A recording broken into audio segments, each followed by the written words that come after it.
Students, welcome to SRS IAS and law academy. आज से जो है आपका जो ADA है या जितने भी जो आपके ग्रुप बी के जो एग्ज़ाम्स होते हैं, ठीक है, उनमें जो आता है आपको हिस्ट्री आती है, ठीक है। तो जो आपकी हिस्ट्री होती है, जितने भी ग्रेड बी के जो एग्ज़ाम्स हैं उसमें जहाँ पे भी आपके सिलेबस में मेंशन होगा कि आपको जो है हिस्ट्री जो है आपके एग्ज़ाम में आएगी, तो उससे रिलेटेड ये वाला जो मॉड्यूल है, ये हिस्ट्री का मॉड्यूल आज से हम शुरू करने जा रहे हैं, ठीक है। तो इसमें हम जो आपका जो सिलेबस दिया होता है उसमें जनरली लिखा होता है कि आपको जो हिस्ट्री कवर करनी है वो जो आपका जहाँ से इंडियन फ्रीडम स्ट्रगल जो है वो शुरू होता है वहाँ से कवर करनी है, ठीक है। लेकिन जो आपके एग्ज़ाम्स हैं उसमें देखा गया है कि कई बार वो क्या करते हैं कि इसके अलावा भी इसकी पिछली जो हिस्ट्री होती है वहाँ से भी जो है सवाल आपसे पूछ लिए जाते हैं। जैसे कि मैं आपको एग्जांपल देता हूँ कि मान लो जो आपके इंडियन फ्रीडम स्ट्रगल है ना, वो जो है वो आपकी शुरू होती है फॉर्मेशन ऑफ कांग्रेस से, ठीक है। तो फॉर्मेशन ऑफ कांग्रेस जब होती है उसके बाद से जो है आपकी इंडियन फ्रीडम स्ट्रगल शुरू हो जाती है। कुछ बुक्स ऐसी हैं जो कहती हैं कि जो हमारी इंडियन फ्रीडम स्ट्रगल है वो शुरू होती है अराइवल ऑफ गांधी से। जब गांधी जी इंडिया आते हैं उसके बाद से जो है हमारी इंडियन फ्रीडम जो स्ट्रगल है वो शुरू हो जाती है, ठीक है। लेकिन अब जैसे अगर मान लो कि हम मान के चलें कि जो हमारी इंडियन फ्रीडम स्ट्रगल है वो स्टार्ट हो जाती है आपकी वहाँ से गांधी से पीछे अगर हम चलें जहाँ पे मैंने आपको बताया था फॉर्मेशन ऑफ कांग्रेस, ठीक है। तो फॉर्मेशन ऑफ कांग्रेस आपकी जाके होगी 1880s में, ठीक है। फॉर्मेशन ऑफ कांग्रेस तब होती है। लेकिन कई बार क्या होता है कि आपसे 1857 का जो रिवोल्ट होता है उसके बारे में जो है आपसे सवाल पूछ लिए जाते हैं, ठीक है। अब जो आपका सिलेबस था उसमें तो मेंशन ये था कि इंडियन फ्रीडम स्ट्रगल के बारे में जो है उसके बारे में सवाल आएंगे, या फिर आपसे इस तरीके के सवाल पूछ लिए जाते हैं कि पहली कंपनी जो यूरोपियन कंपनी थी वो इंडिया आने वाली पहली कंपनी कौन सी थी, या ये जो पर्टिकुलर यूरोपियंस थे ये इंडिया में क्या क्या लेके आए थे, ठीक है। तो उसके बारे में सवाल पूछ लेते हैं। फिर वास्को डी गामा के बारे में सवाल पूछ लेते हैं। तो आपका जो सिलेबस था उसमें मेंशन तो था आपको इंडियन फ्रीडम स्ट्रगल, लेकिन जो है उससे पीछे की जो हिस्ट्री है वहां से भी आपको सवाल आ रहे हैं, ठीक है। तो हम जो है अपना मॉडर्न का जो हमने जो अपना जो मॉड्यूल डिजाइन किया है हम आपको करवाएंगे जब जो यूरोपियंस होते हैं ना, जब वो इंडिया में आते हैं तब से लेके इंडियन फ्रीडम स्ट्रगल तक, ठीक है। तब से लेके इंडिया में वो आएंगे ऑलमोस्ट 1600 में 1498 में जो है वास्को डी गामा जो है भारत की खोज कर लेंगे, तो हम 1498 से शुरू करेंगे, ठीक है। तो शुरू की जो 2 क्लासेस होंगी वो सिर्फ आपको स्टोरी बांधने के लिए होंगी कि किस तरीके से यूरोपियंस पहले तो इंडिया क्यों आए, ठीक है।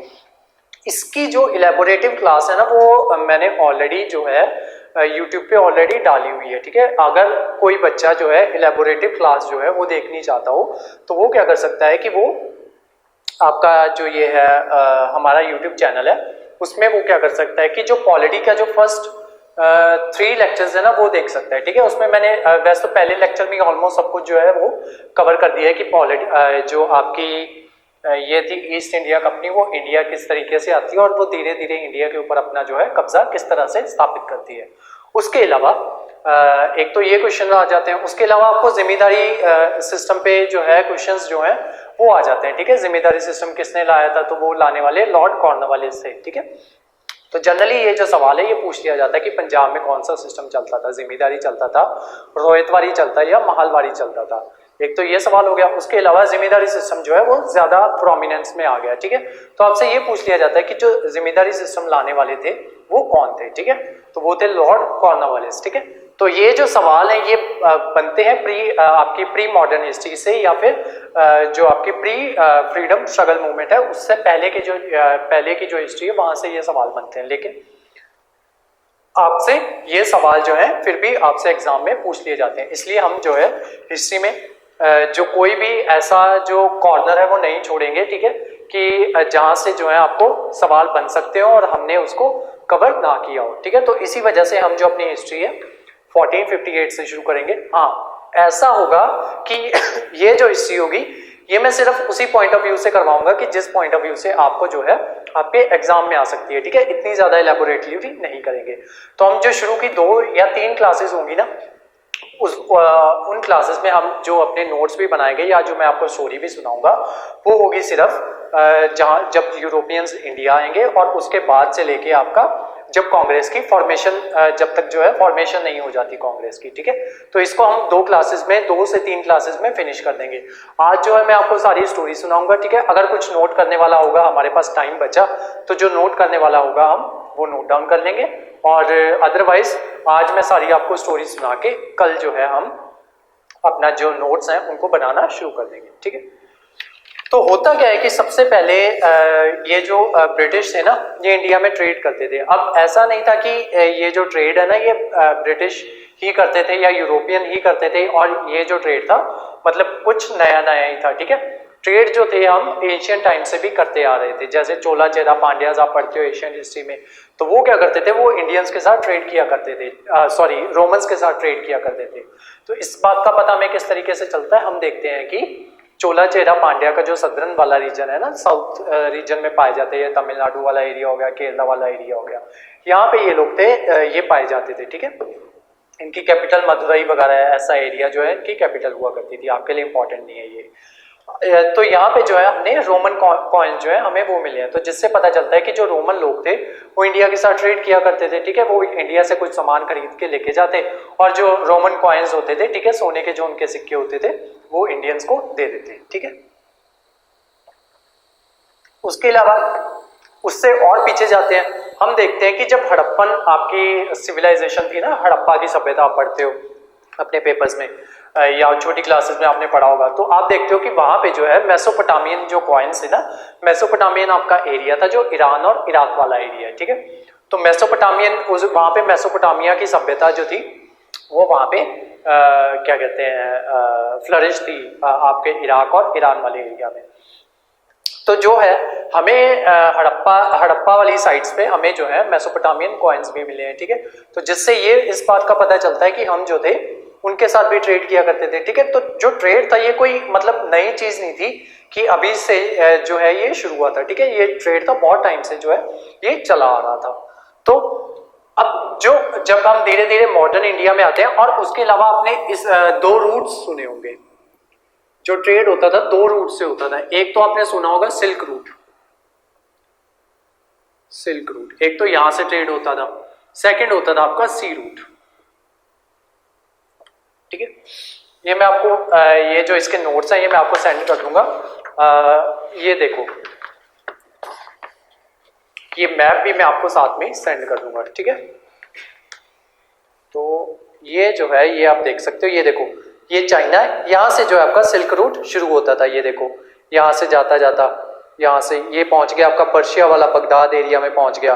बगदाद से ये जो थे यहाँ पहुंच जाता था कॉन्स्टेंटिनोपल पे, और वहां से ये यहाँ पे ये आपका यूरोप आ गया, यूरोप में ये एंटर कर जाता था। एक रूट तो ये था।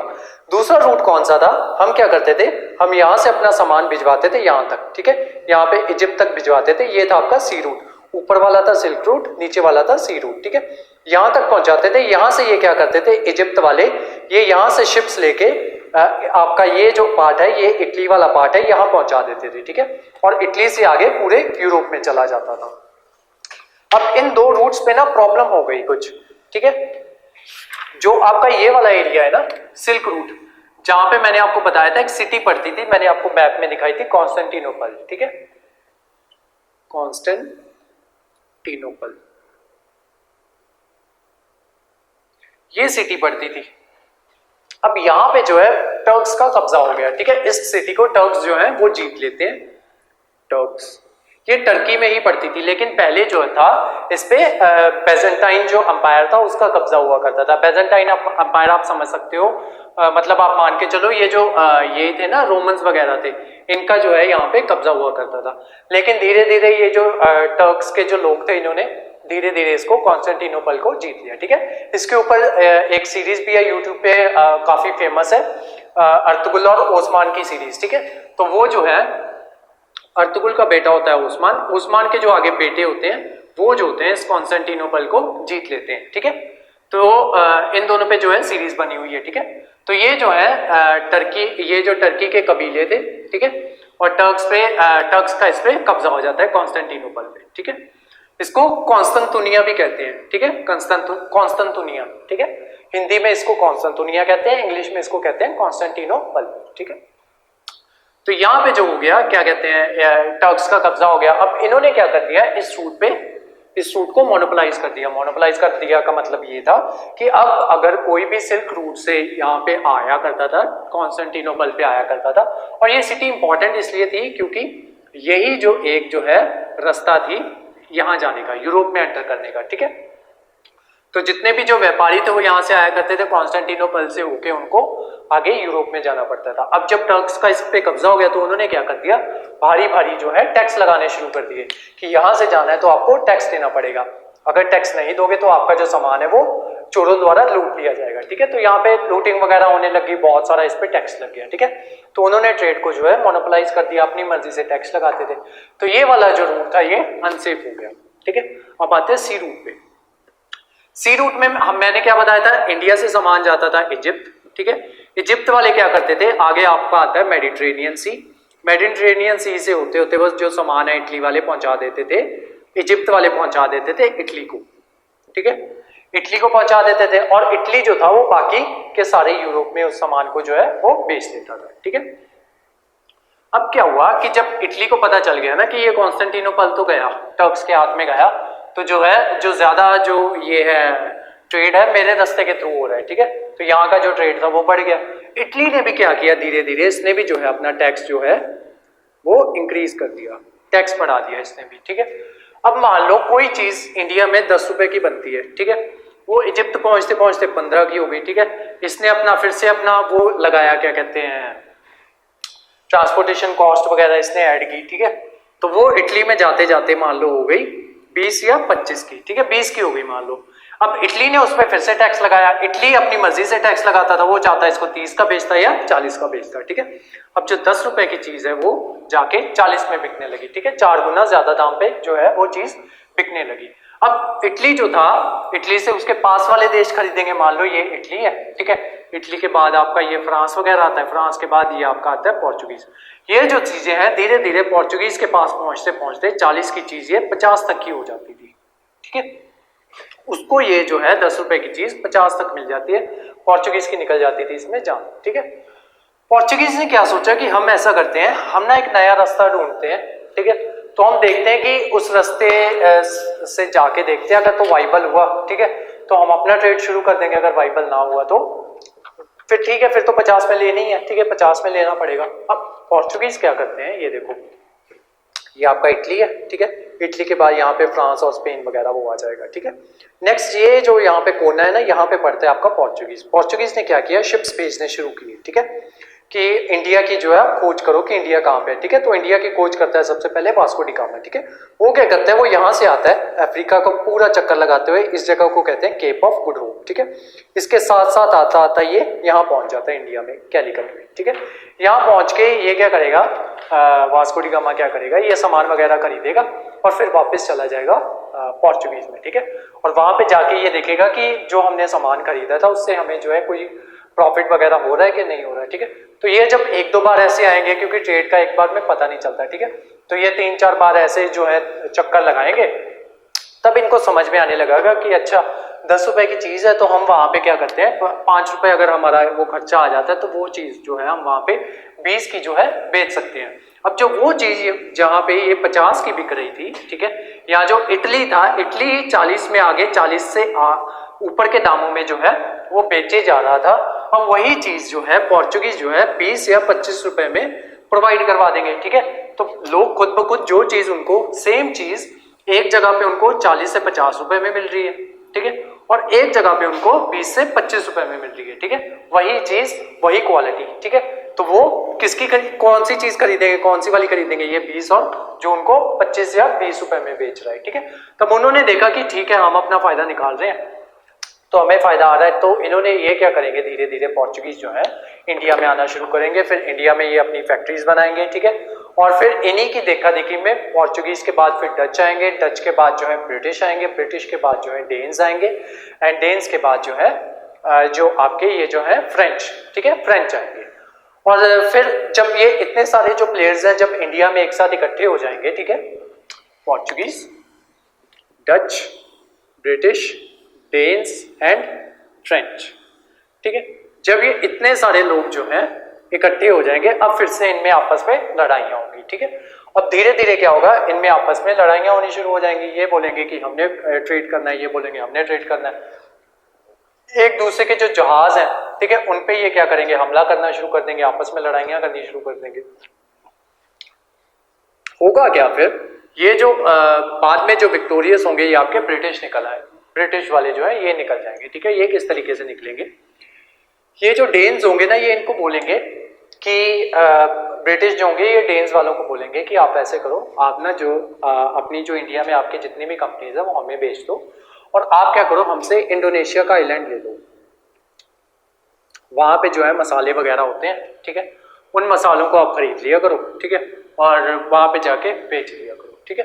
तो ये गेम से ये धीरे धीरे बाहर हो जाएंगे। ये जो होंगे डच के बाद ये जो डेन्स होंगे, इनको क्या आएगा, ये बोलेंगे कि हमें जो है इंडिया में जो है ट्रेड नहीं करना, हमें तो इंडिया में ना क्रिश्चियनिटी को फैलाना है, ठीक है। तो ये जो अपनी सारी कंपनीज जो है बेच बाच के ये जो है यहाँ पे जो है ब्रिटिश को बेच देंगे अपनी कंपनीज, और ये जो है चर्चेज वगैरह जो है वो बनाना शुरू कर देंगे। धीरे धीरे ऐसे पोर्चुगीज भी इनके रास्ते से साफ हो जाएंगे, और ये जो है फ्रेंच जो है ये भी इनके रास्ते से साफ हो जाएंगे, ठीक है। पोर्चुगीज की स्टोरी इस तरीके से होती है, पोर्चुगीज का ये होता है कि जो ब्रिटिश जब आते हैं ना 1600 में, ये सबसे पहले आते हैं जहांगीर के पास। तो ये जो आपके पोर्चुगीज थे ये कब के पहुंचे हुए थे, 1498 के, ठीक है, मतलब 1500 लगा लो, 1500 के ये पहुंचे हुए हैं। उससे 100 साल बाद कौन आता है, ये आते हैं ब्रिटिश, ठीक है, ये पोर्चुगीज और ये ब्रिटिश, ठीक है। ये 100 साल पहले 1500 में पहुंच चुके हैं, और इन्होंने क्या किया है कि धीरे धीरे जो है अपनी एक्सपेंशन करनी जो है वो शुरू कर दी है। अब ब्रिटिश आते हैं 1600 में, जब 1600 में आते हैं तो ये जाके मिलते हैं जहांगीर को जाके बोलते हैं कि सर हम ऐसे करके जो है हमें जो है फैक्ट्री जो है एस्टेब्लिश करनी है। एक और चीज, फैक्ट्री का मतलब उस टाइम पे ये नहीं हुआ करता था, फैक्ट्री का मतलब हुआ करता था एक गोडाउन बनाना है, ठीक है। तो ये क्या करते थे, ये जो राजा है उनको जाके कहते थे कि सर हमें जो है मान लो ये आपका समुद्र का किनारा है, ठीक है, यहाँ पे समुद्र है आपका, ठीक है। तो समुद्र के किनारे जो आपके जो सिटीज पड़ती है ना, वहाँ पे जो है ये अपने अपने गोडाउन्स जो है उनको इस्टेब्लिश कर देते। मान लो ये जो आए हैं ट्रेड करने आए हैं, ठीक है, इन्होंने अपना जो है जहाज जो है यहाँ लगा दिया, ठीक है। उसके बाद जो जितने भी लोग जो हैं मर्चेंट जो है वो इंडिया के अलग अलग कोनों में चले जाएंगे, वहाँ से अलग अलग जगहों से ये सामान लाके इस गोडाउन में रख देंगे, ठीक है। गोडाउन में रख दिया, अब इस गोडाउन से वो जो सामान है वो लोड होगा इनमें शिप्स में। मान लो कोई मर्चेंट है, उसको जो है 15 दिन लग जाते हैं, कोई है 20 दिन लग जाते हैं, किसी मर्चेंट को 25 दिन लग जाते हैं, ठीक है। तो ये उनको बोल देते थे कि आप इतने टाइम में जो है आपको वापस आ जाना है, ठीक है। तो तब तक मान लो कोई 15 दिन में वापस आ गया तो वो जो अपना सामान है उतनी देर के लिए गोडाउन में रख देता था, ठीक है। ये जब 20 दिन वाला वापस आ गया ये भी अपना सामान रख देता, जब तक जो है जो इनका जो टोटल टाइम हुआ करता था वो टाइम नहीं पूरा हो जाता था, तब तक जो है ये अपना सामान जो है गोडाउन में रखे रहते थे, ठीक है। और उसके बाद ये सामान शिप्स में लोड करके वापस अपने देश में ले जाते थे और वहां जाके उसको भारी कीमतों पे बेच लेते थे। गोडाउन्स एस्टेब्लिश करने का मकसद जो था वो ये था, और ये गोडाउन्स को कहते थे फैक्ट्रीज, ठीक है। तो ये आपको फैक्ट्री का कंसेप्ट खत्म हो गया, ठीक है, मतलब समझ में आ गया। अब आते हैं इस पे, तो ब्रिटिश आते हैं जहांगीर के पास, उनको कहते हैं सर हमें ना ऐसे करके फैक्ट्री लगानी है, तो आप मुझे हमें परमिशन दे दो, ठीक है। अब वो भारत का राजा था तो उसकी जो है परमिशन जो है इनको लेनी पड़ेगी, ठीक है। पोर्चुगीज जो है वो सबसे पहले इसके पास आए थे, कैलीकट में आए थे, ठीक है। वो जब नोट्स लिखवाऊंगा ना तब वहां पे आपको बता दूंगा, कैलीकट में जैमोरिन नाम का किंग होता है, वो हिंदू रूलर होता है, ठीक है। उसकी जो है उस टाइम पे जहांगीर के साथ बनती नहीं है, ठीक है। तो पोर्चुगीज सीधा इसी के पास आते हैं, जैमोरिन के पास आते हैं और उससे जो है जमीन ले लेते हैं, ठीक है, और जैमोरिन उनको परमिशन दे भी देता है। तो अब जो है जो ये थे ब्रिटिश थे, अब क्योंकि इनकी हिंदू राजाओं के साथ ऑलरेडी बनती थी, तब इनके पास जो था कोई और ऑप्शन नहीं था, तो ये इसी वजह से सबसे पहले जाते हैं जहांगीर के पास। और दूसरा इनको ये था क्योंकि इनको बड़े स्केल पे काम करना था, तो इनको था कि सीधा जो भारत का जो वो है एम्परर है उसी से जाके परमिशन मांगते हैं। तो ये आते हैं जहांगीर के पास। जब जहांगीर बात करते हैं अपने मंत्रियों के साथ, तो जहांगीर के मंत्री कहते हैं कि सर देखो कि ये जो पोर्चुगीज है ना ये 100 साल से यहीं पे है, ठीक है। इंडिया में अच्छे भले हमारे रिश्ते हैं इनके साथ, पोर्चुगीज के साथ। धीरे धीरे पोर्चुगीज ने, अब 100 साल का टाइम था तो धीरे धीरे उनकी जो जान पहचान है जहांगीर से भी हो गई थी। ये जो अंग्रेज थे ना ये बेसिकली क्या करते थे, ये ना गिफ्ट्स वगैरह दे देते थे, जो आपके राजा महाराजा होते थे ना उनको गिफ्ट्स वगैरह दे देते थे। तो जैसे अपने जेम्स लेके आते थे, जेम्स वगैरह इनको गिफ्ट में दे दिए, या कोई चीज़ें लेके आते थे, जैसे वाइन इंट्रोड्यूस करेंगे, ये वाइन ले आए, वाइन राजा को दे दी कि सर ये लो हमारी तरफ से तोहफा। तो धीरे धीरे इनकी जो है दोस्ती हो गई, ठीक है। सेम तरीका जैसे आज के जो ये हैं ब्यूरोक्रेट्स हैं, आप उनको गिफ्ट्स वगैरह देते हो, ठीक है। तो उसी तरीके से ये जो है उस टाइम पे एम्परर को ऐसे गिफ्ट वगैरह देके तो उनसे जो है फेवर्स ले लिया करते थे। नेक्स्ट, तो ये जहांगीर के पास आते हैं तो उनको कहते हैं कि सर हम ब्रिटिश आते हैं, उनको कहते हैं कि सर हमें जो है ज़मीन की ज़रूरत है, ठीक है, मतलब हमें जो है कंपनी इस्टेब्लिश करनी है। जहांगीर जब अपने मंत्रियों से पूछता है तो मंत्री जो होते हैं उसके वो मना कर देते हैं कि हमारे जो पोर्चुगीज़ के साथ जो रिलेशंस है वो बहुत अच्छे हैं और पोर्चुगीज़ की जो ये नेवी है ये बहुत सुपीरियर है, ठीक है। तो हम क्यों हमें इनके चक्कर में नई कंपनी, हमें क्या पता कितने की ये पावरफुल है या पोर्चुगीज़ का सामना जो है ये कर पाएगी या नहीं कर पाएगी, ठीक है। तो ये जो होते हैं ब्रिटिश को ये जहांगीर जो है मना कर देता है कि हम जो है आपको कंपनी इस्टेब्लिश करने की जो परमिशन है वो नहीं देते। इनका जो एम्बेसडर होता है ना हॉकिंस, वो आया होता है जहांगीर के पास कि परमिशन लेने के लिए, तो वो यहीं से ना टेलीग्राम लिखता है वहां पे ब्रिटेन में। वो कहता है कि जब तक जो है हम भारत की धरती पे पोर्चुगीज को नेवल बैटल में जो है नहीं हरा देते तब तक जो है इंडियंस जो है वो हमको सीरियसली नहीं लेंगे। तो इसी के जवाब में वो क्या करते हैं, ब्रिटिश वाले क्या करते हैं, एक ना शिप का फ्लीट भेजते हैं, ठीक है, शिप्स भेजते हैं, मतलब शिप की आर्मी भेजते हैं और उसका जो कैप्टन होता है उसको कैप्टन बना के भेजते हैं, कैप्टन बेस्ट को, ठीक है। तो जबरदस्ती जो है पोर्चुगीज जो होते हैं उनको हराया जाता है, उनसे लड़ाई करके सूरत के पास ही, ठीक है, ये सूरत में ही जो है फैक्ट्री बनाना चाहते थे ब्रिटेन वाले। तो सूरत के पास में एक आइलैंड है सवाली नाम का, ठीक है, वहीं पे जो है इनको आपके ये जो है पोर्चुगीज है इनको हराया जाता है, ठीक है, बैटल में। उस बैटल का नाम है बैटल ऑफ सवाली, ठीक है। वहां पे इस बैटल में इनको हराया जाता है। तो जब जहांगीर को इस बात का पता चलता है तो वो जहांगीर अपने मंत्रियों को कहता है कि हमसे तो बहुत बड़ी गलती हो गई है। तो ये कहते हैं कि बुलाओ उसको, ये ब्रिटिश वालों को बुलाओ और उनको बोलो कि ठीक है हम आपको जो है कंपनी इस्टेब्लिश करने की परमिशन देते हैं, ठीक है। तो अब कंपनी इस्टेब्लिश करने की परमिशन मिल गई इनको। फिर धीरे धीरे ये क्या करेंगे, ये कहेंगे कि सर हमें ना कंपनी में जो ये है क्या कहते हैं, यहाँ पे ना चोरी वगैरह हो जाती है, तो आप ना इसको 4 दीवारी करने की परमिशन दे दो। तो जहांगीर जो है वो परमिशन भी दे देगा, ठीक है।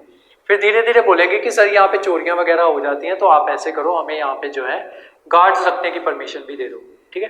तो इनको यहाँ पे गार्ड्स रखने की परमिशन भी मिल जाती है, लेकिन उनको बोला जाता है कि आपके जो गार्ड्स होंगे ये सिर्फ इसी प्रेमाइसिस के अंदर अंदर रहेंगे, इसके बाहर जो है वो नहीं आएंगे। तो वो कहते हैं ठीक है सर। नेक्स्ट जो है ये परमिशन मांगते हैं कि सर हम जो है अपने आदमियों को यहाँ पे जो है एम्प्लॉय करना चाहते हैं, तो आप उसकी परमिशन भी दे दो। वो कहते हैं कोई बात नहीं, कर दो एम्प्लॉय। फिर वो कहते हैं धीरे धीरे कि सर यहाँ पे जो है कंपनी, ये जो हमने कंपनी बनाई है तो इनके ऊपर ना जो हमारे जो रूल्स एंड रेगुलेशंस है वो लगने चाहिए, ठीक है। तो इनको जो है इसी 4 दीवारी के अंदर जो रूल्स लगेंगे इनके ऊपर वो हमारे रूल्स लगे, ठीक है, जो ब्रिटेन में लगते हैं। तो जहांगीर इसकी परमिशन भी दे देगा। आप देखो धीरे धीरे क्या हो रहा है कि धीरे धीरे वो जो है ब्रिटेन जो है खुद को इस्टेब्लिश करना शुरू कर रहा है, ठीक है। धीरे धीरे वो अपनी आर्मी ले आया और फिर उसके बाद क्या हुआ कि अच्छा इसके बाद से पोर्चुगीज की जो गेम है वो खत्म हो जाती है, ठीक है। पोर्चुगीज खत्म हो जाएंगे, ब्रिटेन और ये फ्रेंच ही रह जाएंगे, ठीक है। तो धीरे धीरे क्या होता है कि ये अपनी जो है जो क्या कहते हैं अपनी जो पावर है ये धीरे धीरे बढ़ाना शुरू कर देते हैं, ठीक है। तो सबसे पहले एक कंपनी में ऐसा होता है, फिर ये क्या करते हैं धीरे धीरे ये जो इंडियन कोस्ट है यहाँ पे कंपनी जो है इस्टेब्लिश करना शुरू कर देते हैं। फिर वो कहते हैं कि सर हम ऐसे करते हैं, हमारी कंपनी जो है बहुत सारी है तो हम ना यहाँ पे हेडक्वार्टर्स बना लेते हैं, मतलब यहाँ की 5-6 कंपनीज एक हेडक्वार्टर में डाल देंगे, साउथ वाली एक हेडक्वार्टर में डाल देंगे और बंगाल वाली एक हेडक्वार्टर में डाल देंगे।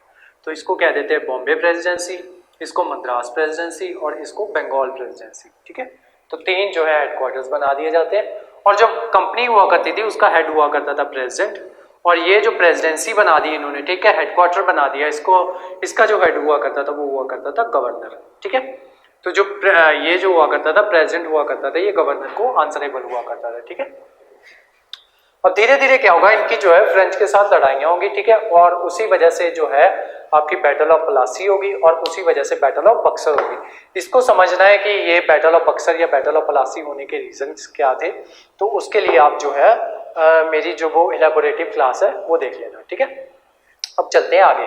ठीक है। जब बैटल ऑफ प्लासी होगी, जब बैटल ऑफ बक्सर होगी, उसमें जो होगा आपका जो इंडियन एम्परर होगा ना उस टाइम पे वो था शाह आलम,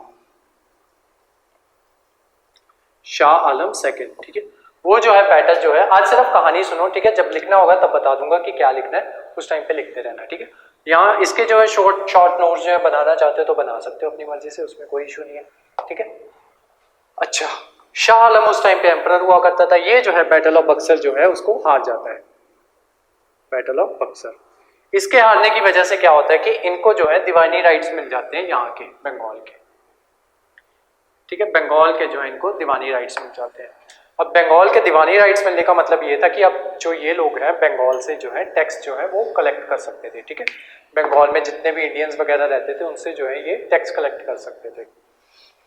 उस वजह से क्या हुआ, क्या कहते हैं, अब जो है ड्रेन ऑफ वेल्थ शुरू हो जाएगा। ड्रेन ऑफ वेल्थ, अच्छा हिस्ट्री में एक चीज इंपॉर्टेंट है, ड्रेन ऑफ वेल्थ की जो थ्योरी है वो किन्होंने दी है, ठीक है, तो वो थ्योरी देते हैं दादा भाई नौरोजी, आगे जाके देते हैं।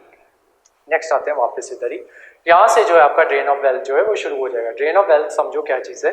ड्रेन ऑफ वेल्थ ये था कि जब पहले अंग्रेज आया करते थे तो वो अपने देश से सोना वगैरह लेके आया करते थे, उसी सोने से वो क्या करते थे, हमारे इंडिया से सामान खरीदते थे, हमारी कीमतों पे, जो कीमतें हमने रखी होती थी, ठीक है, उन्हीं कीमतों पे सामान हमसे खरीदा जाता था और हमें सोना देके वो जो ये वाला सामान था अपने देश में लेके जाते और वहाँ पे इस सामान को बेचते, ठीक है।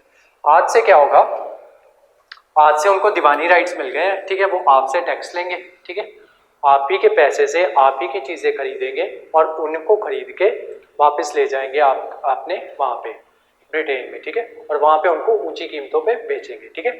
आज से जो है आपके पैसा जो है आप ही के पैसे से आप ही की चीज़ें खरीद के जो है ये इंग्लैंड वाला अमीर होता जाएगा और जो इंडियंस है वो गरीब होते जाएंगे, ठीक है, और उसी चीज़ को कहते हैं ड्रेन ऑफ वेल्थ। आज से आपकी जो वेल्थ होगी वो ड्रेन होना शुरू हो जाएगी, ठीक है, आज से आपकी वेल्थ जो है ड्रेन होना शुरू हो जाएगी। और उसके बाद क्या होगा कि ये जो है धीरे धीरे आपको बोला जाएगा कि ये जो आप लोग है ना, आपको एक ये वो लेके आते हैं वाइट मैन बर्डन की थ्योरी लेके आते हैं, ठीक है, तो ये कहते हैं कि यार धीरे धीरे अच्छा क्या करेंगे, अब यहाँ पे ये जो कंपनीज थी ना तो यहाँ पे अपने ऑफिसर्स को लगाना शुरू कर देंगे, ठीक है, आईएएस ऑफिसर्स हो गए, ठीक है, उनको धीरे धीरे लगाना शुरू कर देंगे। अब जो है टैक्स भी इनको कलेक्ट करना होता था, तो टैक्स कलेक्ट करने के लिए ये क्या करेंगे, कलकत्ता में ना एक मदरसा बनाएंगे। वो मदरसा बनाने का रीज़न ये था कि ये जो आपके ऑफिसर्स आ रहे हैं ना बाहर से, उनको वहाँ पे इंडियन लैंग्वेजेस हैं वो सिखाई जाएंगी, ठीक है, जैसे इंडियन लॉज थे ना वो चलते थे, या तो शरीयत लॉ चलता था उस टाइम पे, ठीक है, मुस्लिम जो है शरीयत लॉ को मानते थे, वो लॉ लिखा हुआ था इंग्लिश में, ठीक है, शरीयत आपका उर्दू में। अब जो है ऑफिसर्स आएंगे, उर्दू को समझेंगे और उर्दू समझने के बाद फिर वो शरीयत को समझेंगे, ठीक है, और उसी अकॉर्डिंग जो है फिर उसकी ट्रांसलेशन की जाएगी इंग्लिश में। लेकिन उसमें जो है ये जो ब्रिटिश लोग हैं ये अपने जो है रूल्स एंड रेगुलेशंस कुछ ऐड कर देंगे, ठीक है, और उसी के अकॉर्डिंग जो है आप पे रूल किया जाएगा। उसके अलावा जो एक जो आपका चलता था उस टाइम पे मनुस्मृति काफ़ी फेमस था, ठीक है, उसमें जो है आपकी जो चार जो है डिविजन्स की गई हैं, 4 सेक्शंस में डिवाइड किया हुआ है आपके उसको, ब्राह्मण शूद्र, एंड में शूद्र आता है, ब्राह्मण, फिर आपके वो आते हैं क्षत्रिय, फिर जो आपका जो बिजनेस क्लास है वो आती है, और चौथे लास्ट आते हैं आपके ये जो शूद्र होते हैं, ठीक है, अनटचेबल्स।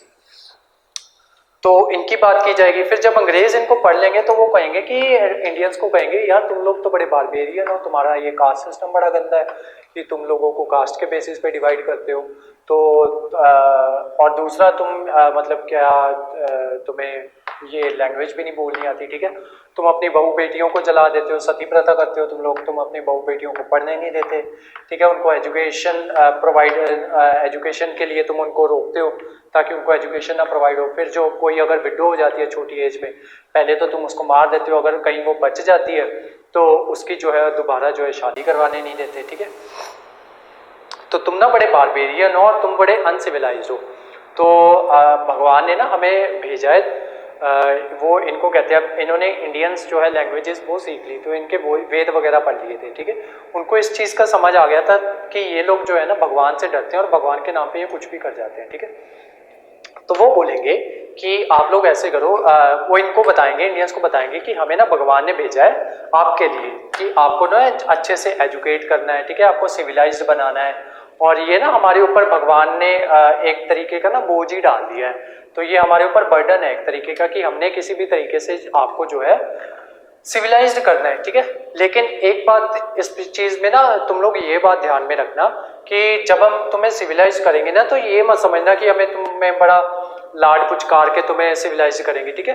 हमारा काम वैसा ही होगा जैसा काम जो होता है ना एक स्कूल मास्टर का होता है, ठीक है। वो डंडा मार के जो है आपको चीज़ों को सिखाता है, ठीक है। तो हमारा काम भी उसी तरीके का होगा। जब हमें ज़रूरत फील होगी कि तुम्हें मारना पीटना चाहिए, हम तुम्हें मार पीट के भी सिखाएंगे, ठीक है। उसके अलावा ये कहते हैं कि तुम लोग यार मतलब तुम्हारी यहाँ पे लैंग्वेजेस ही इतनी है तो तुम ऐसे क्यों नहीं करते, तुम धीरे धीरे इंग्लिश सीखो, ठीक है। मतलब सिविलाइज्ड बनना है तो तुम्हें इंग्लिश सीखनी पड़ेगी। उसके अलावा तुम ये क्या धोती वगैरह पहन लेते हो, ठीक है। तो धोती गमछा पहन लेते हो तुम, तो तुम्हें ये इसको करके कुर्ता पजामा पहन लेते हो, तो तुम्हें क्या करना होगा कि तुम इसको छोड़ के तुम जो है पैंट कोट पहना करो, ठीक है। 3 पीस सूट जो है उसको पहना करो। तो इस तरीके से जब ये सब चीज़ें होने लगेंगी ना तो लोगों में जो है धीरे धीरे आक्रोश आना शुरू हो जाएगा। क्यों? क्योंकि लोगों को लगता था कि ये जो है ये जो सती प्रथा जो ये बैन कर रहे हैं तो ये जो है हमारे धर्म के खिलाफ है, ठीक है।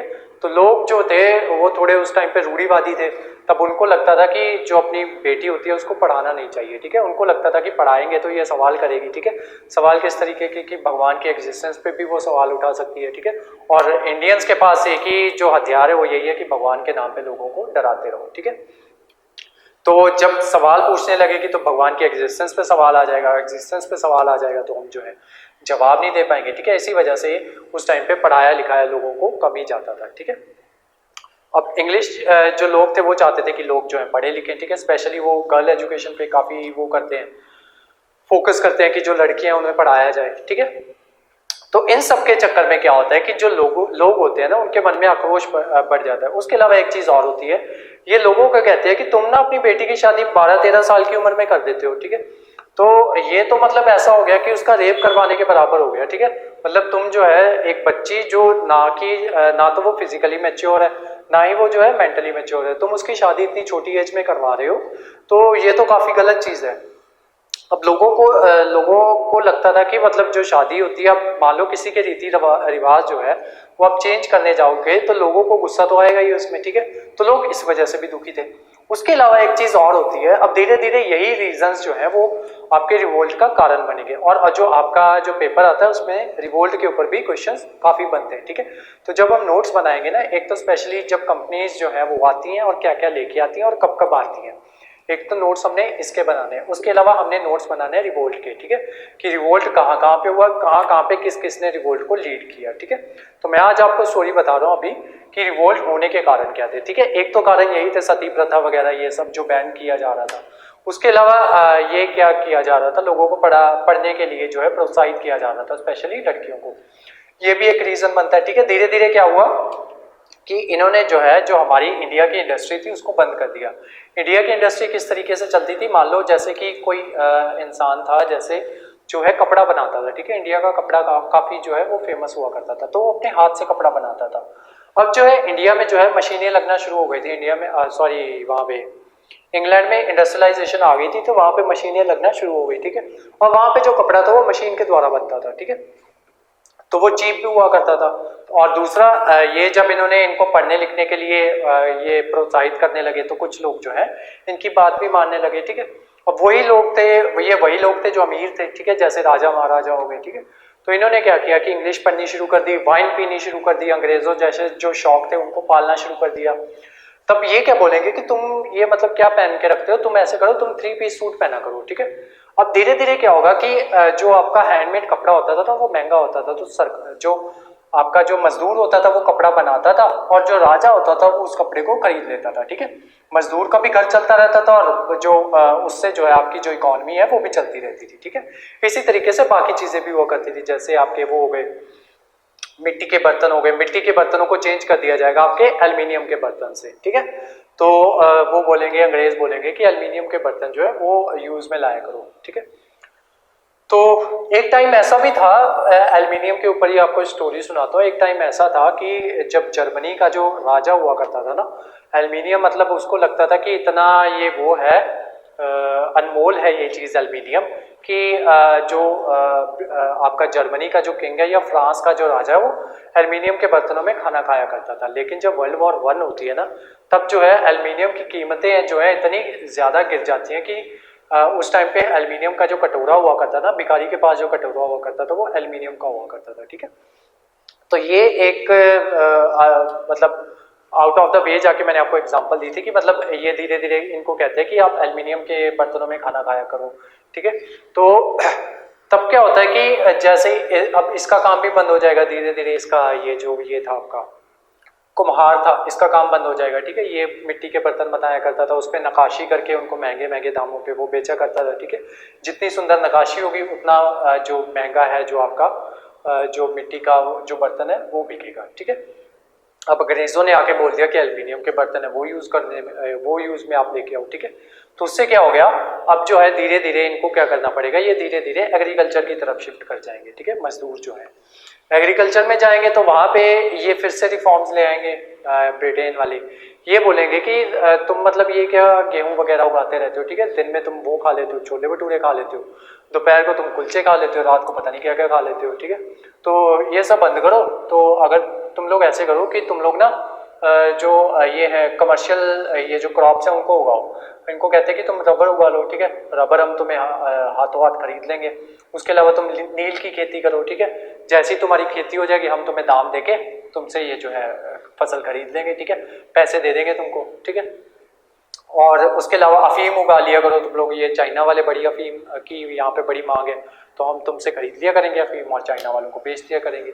तो ये जो एग्रीकल्चरलिस्ट थे ये इनकी बातों में आ जाते हैं उस टाइम पे, क्योंकि इनको दिखता है कि हाँ ठीक है पैसा सही पैसा मिल रहा है, और ये क्या करते हैं कि ये सब उगाना शुरू कर देते हैं। अब इन सब की वजह से क्या होता है ना कि सॉइल की जो फर्टिलिटी होती है वो खराब हो जाती है। और सॉइल की फर्टिलिटी कब खराब हो रही है, ये जो किसान है उनको ज़्यादा बेहतर तरीके से जो है बातों की इस चीज़ की समझ होगी कि जब मिट्टी खराब होती है ना तो उसका एक ही साल में पता नहीं चलता, 10, 12, 20 साल धीरे धीरे उसका पता चलता है कि अब मिट्टी में ना जो वो बात नहीं रही है। ठीक है, तो वैसे तो 100-150 साल तकरीबन लग जाते हैं पता करने में इस चीज़ का, मतलब प्रॉपर समझ में आने में कि जो मिट्टी जो है अब जो है इसके काबिल नहीं रही है। ठीक है, तो अब जब ये चीज़ें ये लोग उगाना शुरू कर दिया तो जब जो नील की खेती होती है ना वो मिट्टी की फर्टिलिटी को बहुत ज़्यादा डिक्रीज करती है। तो धीरे धीरे लोगों को समझ में आने लगा कि हमारी तो जो फसलें इस वजह से खराब हो रही हैं। ठीक है, फसलें नहीं सॉरी मिट्टी जो है इस वजह से खराब हो रही है। उसके बाद क्या होगा, ये जो आपका किसानी तबका होगा ये भी इसके खिलाफ हो जाएगा। अब उसके बाद जो आखिरी जो चोट लगेगी ना इनको, वो लगेगी उससे एक ना अफवाह फैला दी जाती है कि ब्रिटिश जो गवर्नमेंट होती है ना वो एक राइफल लेके आती है जिसका नाम होता है इनफील्ड राइफल। ठीक है, रॉयल इनफील्ड राइफल। उस पर यह अफवाह फैला दी जाती है कि इसका जो वो है ना कार्ट्रिज है उसके ऊपर ग्रीस लगी हुई है उनकी फैट की, एक तो काऊ और पिग की फैट की। ठीक है, मुस्लिम्स और हिंदुओं की भावनाओं को ठेस पहुंचाने के लिए ये बात जो है ये जो फेक न्यूज़ होती है इसको फैला दिया जाता है कि इसके ऊपर ना इन दोनों की जो ग्रीस है वो लगी हुई है। ठीक है, और उनको इस चीज़ को मुंह से खोलना होता था उस कार्ट्रिज को। तो इनके मुंह में वो जो है मतलब उनको बड़ा ये लगा कि जो हमें बिना बताए कोई ऐसी राइफल जो है उसको इंट्रोड्यूस करवा दिया, और हमारे मुंह से हम आज तक जो है अपने मुंह से उस चीज़ को खोलते आ रहे थे। ठीक है, तो हमारा तो जो है धर्म जो है वो भ्रष्ट हो गया। तो हालांकि ये जो न्यूज़ थी वो फेक थी। ठीक है, ऐसा कुछ नहीं था। जब यूपीएससी की क्लास कराता ना तब बताता हूँ कि ये जो न्यूज़ थी ये फेक किस वजह से थी। ठीक है, तो इस वजह से क्या होगा कि जो रिवोल्ट है वो हो जाएगा। ठीक है, अब जब ये रिवोल्ट हो जाएगा ना तो रिवोल्ट सबसे पहले सिपाही करेंगे। ठीक है, क्योंकि उनको जो ये था सबसे ज़्यादा गुस्सा जो था उन्हीं को था। लेकिन जब धीरे धीरे ये बातें पता चलेंगी ना किसानों को कि सिपाहियों ने इस तरीके से ये जो ब्रिटिश हुकूमत है उसके खिलाफ जो है रिवोल्ट कर दिया है, तो धीरे धीरे किसान भी जुड़ जाएंगे और जो बाकी लोग होंगे वो भी जुड़ते जाएंगे। ठीक है, आम लोग जो हैं वो भी जुड़ते जाएंगे। ठीक है, वो भी अपनी लट्ठें लेके, ठीक है, लाठियाँ वगैरह लेके, तो वो भी जो है इनको जो है अंग्रेज़ों को मारना शुरू कर देंगे। लेकिन ये जो रिवोल्ट होता है इस पे जो काबू पा लिया जाता है। ठीक है, अंग्रेज एंड में जीत जाते हैं और जो रिवोल्ट होता है उसको क्रश कर दिया जाता है। ठीक है, तो हमें और उसके बाद धीरे धीरे क्या होगा, जब रिवोल्ट क्रश कर दिया जाएगा तो जो कंपनी का जो ये है यहाँ पे जो रूल हुआ करता था वो खत्म हो जाएगा, और रिवोल्ट के बाद से जो आपकी क्वीन हुआ करती थी उसका जो रूल है वो शुरू हो जाएगा यहाँ पे। इंडिया में, ठीक है। अब जब इंडिया में रूल शुरू हो जाएगा, अब वो देखेंगे धीरे धीरे उनको पता चलेगा कि रिवोल्ट होने के रीजन क्या थे। जब वो समझेंगे ना बातों को कि रिवोल्ट हुआ क्यों, जब कुछ इंडियंस को बुलाया जाएगा तो उनसे पूछा जाएगा अच्छा रिवोल्ट होने के रीजन ढूंढो, मतलब क्या, किस वजह से रिवोल्ट हो गया। तो सबसे पहला रीजन तो यही होता है कि यही वाला आपका जो मैंने बताया ग्रीस वाला, कि काऊ और पिग की ग्रीस लगी हुई थी। तब उनको पता चलता है कि मतलब वो कहते हैं कि हमने तो कोई ऐसी ग्रीस लगाई भी नहीं थी कि मतलब हमें क्या ही पड़ी थी, हम तो अच्छा भला इन पे राज कर देते, हमें क्या जरूरत थी कि इनकी जो धार्मिक भावनाएं हैं उनको आहत करने के लिए, तो हमने तो ऐसा कुछ किया ही नहीं था। फिर धीरे धीरे और बातें पता चलती है कि तुम लोग क्या कर रहे थे, जो इनकी जो धार्मिक भावनाएं हैं उनको आहत कर रहे थे। कैसे? तुमने सती बैन कर दी, ठीक है। तुमने इनसे पूछा भी नहीं कि भाई तो आज तुम्हें सती बैन की जरूरत है कि नहीं है, ठीक है। इनसे पूछे बिना तुम इनकी सती बैन कर देते हो। इनसे पूछे बिना तुम एजुकेशन में रिफॉर्म्स लेके आ रहे थे। इनसे पूछे बिना तुमने क्या कर दिया, बहुत सारे चेंजेस हैं वो कर दिए। इनसे पूछे बिना तुम बिल ले आए कि जो विडो होगी आज के बाद उसको दोबारा शादी करने का अधिकार होगा। इनसे पूछे बिना तुम बिल ले आए कि आज के बाद सती जो है उसको बैन कर दिया जाएगा। इनसे पूछे बिना तुम बिल ले आए कि जो बच्चियां हैं उनको पढ़ाने की जो है परमिशन दे दी जाएगी। इनसे पूछे बिना तुम बिल ले आए कि जो इंग्लिश लैंग्वेज है वो कंपलसरी होगी, ठीक है, सबको पढ़नी पड़ेगी। इनसे पूछे बिना तुम जो है बिल्स पास किए जा रहे थे। तो तुम ऐसा करो कि अब जो है कुछ भारतीय है ना उनको अपनी काउंसिल में इंक्लूड करो, ठीक है। अब मान लो कोई भी चेंज करने जा रहे हो ना, तो तुम धीरे धीरे क्या करना, धीरे धीरे उस चेंज को लेके आना है, एकदम से बिल पास ना कर देना। जैसे मोदी ने बिल पास कर दिया था, एकदम से ये किसानी बिल जो है पास कर दिए थे, ठीक है, और फिर उसको वापस लेने पड़े। उसी तरीके से तुम ऐसे करो कि तुम लोग जो है धीरे धीरे जो है अपने बिल्स लेके आओ और इनसे पूछते रहो साथ में, ठीक है। और इनसे पूछने के लिए तुम्हें क्या करना होगा, जो इन्हीं के जो कुछ मेंबर है ना इन्हीं के देशों के, उनको जो है अपनी काउंसिल है उसमें इंक्लूड कर लो, ठीक है। उनको उस बारे में बताओ कि हम ये चीज जो है वो करने जा रहे हैं। वो फिर आगे जाके नीचे वाले तबके से बात करेंगे, उनको बताएंगे। वहां से तुम्हें जो है रिएक्शन मिल जाएगा, पता चल जाएगा पहले कि लोग जो है इसमें हामी भरते हैं या नहीं भरते। अगर ना भरते हुए तो तुम मत लाना उस बिल को, अगर भरते हुए तो तुम उस बिल को इंट्रोड्यूस कर देना।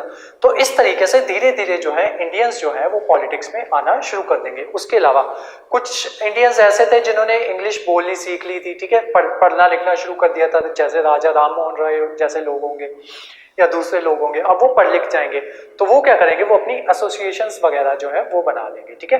तो उन्हीं की एसोसिएशन की वजह से ही धीरे धीरे जो आपकी कांग्रेस है उसकी स्थापना होगी, ठीक है। तो इससे जो है धीरे धीरे जो आपकी कांग्रेस की स्थापना होगी और यहीं से जो है हमारा जो मेन टॉपिक है वो शुरू होगा, ठीक है, कि कांग्रेस की स्थापना जो है यहीं से जो आपकी इंडियन फ्रीडम स्ट्रगल मूवमेंट है वो शुरू हो जाएगी, ठीक है। तो आज जो है ये जो आपको पूरी स्टोरी बताई है मैंने, ये आपको स्टोरी बताई है मैंने इंडियन फ्रीडम स्ट्रगल तक की, ठीक है, जब कांग्रेस की स्थापना धीरे धीरे किस तरीके से पहुंचती है, ठीक है, वो किस तरीके से उसमें आती है, लाइमलाइट में आती है कि कैसे जो है कांग्रेस की जो है स्थापना वो हुई थी, ठीक है, क्या उसके पीछे सर्कमस्टांसेस थे, क्या धीरे धीरे जो है उसके पीछे जो रीजंस बने, ठीक है। तो ये जो था आपका सारा आज का जो मैंने आपको कहानी सुनानी थी वो थी, ठीक है। अब जो है हमारे पास 15 मिनट बचे हैं, तो हम क्या करते हैं, कुछ ना नोट्स बना लो, ठीक है। हेडिंग लिखो coming of Europeans, main heading लिखो कमिंग ऑफ यूरोपियंस। इसमें जो जो आपसे सवाल पूछे जा सकते हैं ना उस पर आपको नोट्स बना देता हूँ। कल जो है हम नोट्स अपने कवर करेंगे यहीं तक, जितने आज बच जाएंगे ना वहां से लेके हम शुरू करेंगे आपके यहां तक, coming of formation of Congress तक। तो हेडिंग बनाओ अपनी कमिंग ऑफ यूरोपियंस,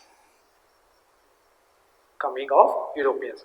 आपको बुलेट पॉइंट्स लिखवाऊंगा, ठीक है, ज्यादा आपके नोट्स नहीं होंगे। और जो मैं आपको नोट्स सेंड करूंगा ना ये काफी इलेबोरेटिव नोट्स हैं, ठीक है, इसी वजह से आपको नोट्स बनवा रहा हूं। नोट्स मैं आपको अपने वाले भी सेंड कर दूंगा। अपने वाले सेंड करने का रीजन ये है कि आपको जो है क्या कहते हैं, कोई स्पेलिंग मिस्टेक ना हो जाए आपसे, ठीक है, या कुछ वर्ड्स जो होते हैं वो जब बोलते हैं यहाँ पे तब वो जो है समझ नहीं आते, ठीक है। तो इस वजह से मैं अपने नोट्स भी आप साथ में आपको इसकी PDF बना के वो भेज दूंगा, लेकिन जो है अपने नोट्स जो है अपने हाथ से बनाना, ठीक है। और उसके अलावा ये जो मैप्स वगैरह हैं ये भी आपको सेंड करने हैं, ठीक है, तो ये भी सेंड कर दूंगा। लिखो सबसे पहले कमिंग ऑफ यूरोपियंस में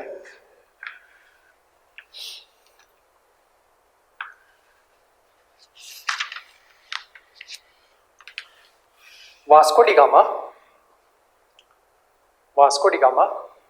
found India in 1498. in 1498. Full stop. Next लिखो, he was welcomed by Hindu king of Calicut. उसका नाम क्या था? ज़ेमुरिन. किंग का नाम था ज़ेमुरिन. अब ज़ेमुरिन पे अंडरलाइन करो, कैलिकट पे अंडरलाइन करो, वास्को डी गामा पे अंडरलाइन करो, 1498 पे अंडरलाइन करो. नेक्स्ट लिखो, Vasco D gamma came again या फिर second visit of Vasco D gamma was in 1502. ठीक है, ये 2 बार आया था वास्को डी गामा. तो मतलब बहुत से लोगों को इस बात का नहीं पता होता है कि वास्को डी गामा, उनको लगता है एक ही बार आया और चला गया. ठीक है, तो वास्को डी गामा जो है इंडिया में 2 बार आया था. उसके बाद देखो, पोर्चुगीज इंट्रोड्यूस्ड कार्टेजाई सिस्टम.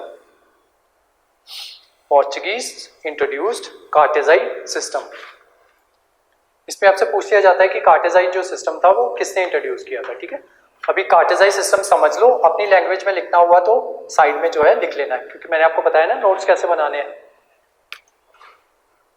ये आपका पेज है, यहाँ पे आपने नोट्स बनाने हैं. ये जगह जो खाली होगी यहाँ पे कार्टेजाई सिस्टम क्या हुआ करता था उसके बारे में लिखना होगा, लिख लेना. ऐसे ही याद रहता है तो वेल एंड गुड. ठीक है, कार्टेजाई सिस्टम ये हुआ करता था कि जब पोर्चुगीज ने ट्रेड करना शुरू कर दिया तो जो बाकी कंपनीज थी वो भी आ रही थी धीरे धीरे. ठीक है, वो भी ट्रेड कर देते थे. तो पोर्चुगीज क्या करते हैं, पोर्चुगीज ना गन बोट्स इंट्रोड्यूस करवाते हैं. गन बोट्स का मतलब हुआ करता था, अब जब भी पोर्चुगीज आएंगे तो उनकी बोट पे ना एक गन लगी होगी. ठीक है, तो रास्ते में अगर इनको कोई भी दूसरा शिप जो है वो दिखाई देता था तो ये क्या करते थे, उसको गोलियां मार के उसको डुबा देते थे. ठीक है, या तोप के गोले लगे हुए, तोपें लगी होती थी तो तोपों से हमला करके जो वो है डुबा देते थे. आपने पायरेट्स ऑफ कैरिबियन जो मूवी है वो देखी होगी, उसमें आप देखते होंगे कि किस तरीके से जो जहाज होता है उसको डुबा दिया जाता है. ठीक है, तो ये क्या करते थे, उसको डुबा देते थे. उसके अलावा इन्होंने क्या किया कि जो दूसरे लोग थे ना जो भारत के साथ ट्रेड करते थे, तो इन्होंने क्या कर दिया, उस चीज़ को मोनोपोलाइज कर दिया. ये कहते हैं कि आज के बाद भारत के साथ जो ट्रेड है वो हम ही करेंगे. ठीक है, अगर किसी और को भारत के साथ ट्रेड करना है, ठीक है, तो वो हमारी परमिशन के साथ करेगा. हम जिस चीज़ की परमिशन देंगे कि जो असल में इन्होंने क्या किया था, ये इन्होंने ना जो मेन चीज़ें थी उसकी जो ट्रेडिंग राइट्स थे वो अपने पास रख लिए, और जो छोटी मोटी चीज़ें थी उनका जो ट्रेड है ये इन्होंने बोल दिया कि आप लोग जो है जो दूसरे देश जो है वो छोटी मोटी चीज़ों का ट्रेड जो है तुम लोग करते रहो, और जो मेन चीज़ें हैं जैसे कपड़ा हो गया या मसाले हो गए उनका जो ट्रेड है वो हम अपने पास रखेंगे. ठीक है, तो ये चीज़ हो गई. अब जो है जो दूसरे देशों को जो परमिशन दी हुई थी ना, तो उसमें भी ऐसा नहीं था कि सिर्फ परमिशन थी, उसके लिए इनको जो है दूसरे देशों को जो है पोर्चुगीज को टैक्स देना पड़ता था. ठीक है, और जो ये टैक्स वगैरह देना पड़ता था उसी चीज़ का नाम था ये कार्टेजाई सिस्टम. ठीक है, तो इसको इंट्रोड्यूस करने वाले कौन थे, पोर्चुगीज थे. नेक्स्ट लिखो, पोर्चुगीज क्या क्या लेके आए इंडिया में. इसमें लिखो, Portuguese introduced new products in India. Portuguese introduced new products in India. कौन कौन से, एक तो लिखो कॉर्न, CORN, कॉर्न. जो आप मक्की खाते हो ना, मक्की कॉर्न खाते हो, वो पोर्चुगीज ही लेके आए थे इंडिया में. नेक्स्ट लिखो पाइनएप्पल. नेक्स्ट लिखो कैश्यू. नेक्स्ट लिखो पोटैटो. नेक्स्ट लिखो टबैको. तो पोर्चुगीज कब आते हैं, 1498 में. ठीक है, नेक्स्ट लिखो डच. लिखो डच ईस्ट इंडिया कंपनी केम इन 1602. इसकी सेटलमेंट्स लिख लो, इसकी सेटलमेंट्स कहाँ कहाँ पे थी. पोर्चुगीज की आपने नहीं लिखी ना, पोर्चुगीज की सेटलमेंट्स लिखो पीछे जाके. कैलिकट, कोचीन एंड कैनानौर. नेक्स्ट लिखो डच की सेटलमेंट्स. डच लोग कौन थे, डच लोग जो थे जो नीदरलैंड के लोग थे ना, वो उनको डच कहा जाता है. नीदरलैंड या फिर हॉलैंड. ठीक है, दोनों एक ही चीजें हैं, नीदरलैंड और हॉलैंड. वहां के लोगों को डच कहा जाता है. तो लिखो डच ईस्ट इंडिया कंपनी केम इन 1602. First point. सेकंड पॉइंट लिखो, important Dutch settlements in India. Important Dutch settlements in India लिखो। सबसे पहले मसूलीपट्टनम,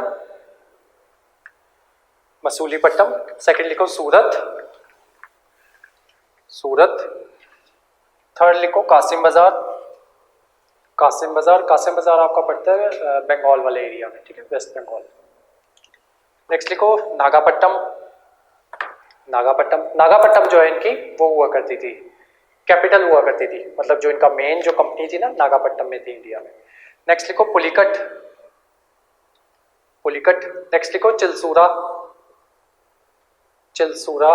नेक्स्ट लिखो पटना, पटना। लास्ट लिखो कोची, कोची। डच की जो थी कंपनीज जो थी, डच को ये जो ब्रिटिश है ये इस तरीके से भगा देते हैं। इनको कहते हैं कि देखो हम लड़ाई नहीं करते, तुम लोग ऐसा करो, तुम्हें तो मसाले ही बेचने हैं, ठीक है। ये बेसिकली मसाले खरीदने आते थे, तो इनको कहते थे तुम्हें तो मसाले ही खरीदने हैं, तो हम तुम्हें ऐसे करते हैं, हम ना तुम्हें ये इंडोनेशिया वाला एरिया दे देते हैं, वहाँ पे ये जो है मसाले वगैरह जो है ये काफ़ी हुआ करते थे, तो हम तुम्हें इंडोनेशिया वाला एरिया दे देते हैं, तो वहाँ से तुम जो है मसाले वगैरह खरीद के यूरोप चले जाया करो, यहाँ की जो सारी कंपनीज है वो हमें दे दो, ठीक है। तो ये मान जाते हैं, तो ये डच की जो गेम है वहीं पे ख़त्म हो जाती है, ठीक है। नेक्स्ट लिखो, इसके बाद आएंगे आपके ब्रिटिश, और देन आपके आएंगे ये डेन्स आएंगे, और उसके बाद जो आपके आएंगे फ्रेंच आएंगे, ठीक है। तो पहले ब्रिटिश से पहले ना एक टेबल सा बना लो, ऊपर ही कहीं पे भी हेडिंग बना लो। एक तो आपको ना ये पता होना चाहिए सबसे पहले कौन आए थे, तो ये टेबल बना लो पोर्चुगीज, ठीक है, देन आपके Dutch, then British, then Danes and then French, ठीक है। ये टेबल बना लो। तो पहले ना मैं आपको ब्रिटिश नहीं करवा रहा, मैं आपको पहले डेन्स करवा रहा हूँ, ठीक है। डेन्स करवा के जो ये है आज की जो क्लास है वो खत्म कर देंगे, फिर ब्रिटिश करवाऊंगा, फिर फ्रेंच करवाऊंगा, ठीक है। और उसके बाद जो है 1857 का कल रिवोल्ट जो है उसके बारे में लिखेंगे, ठीक है। लिखो डेन्स के बारे में। डेन्स जो थे आपके डेनमार्क के लोग थे, डेनमार्क के लोगों को डेन्स कहा जाता है। लिखो Danes East India Company was established in, Danes East India Company was established in 1616. Most important factories were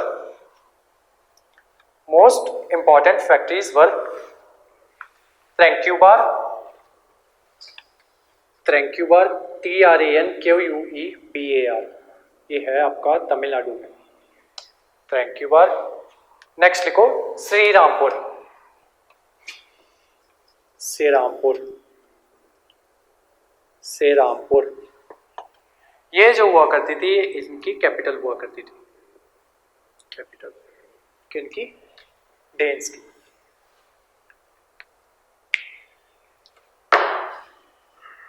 सबसे पहले जो क्रिश्चियनिटी प्रमोट करने वाले डेन्स थे, लिख लो नीचे स्टार मार्क करके।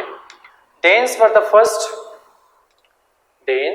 The first to promote Christianity, ठीक है। डेन्स खत्म हो गए। अब जो है फ्रेंच के बारे में भी लिख लो, फ्रेंच के बारे में भी लिख लो। French East India Company was formed by, French East India Company was formed by Colbert, Colbert, COLBERT, Colbert, in 1664, 1664. He was the minister of French Emperor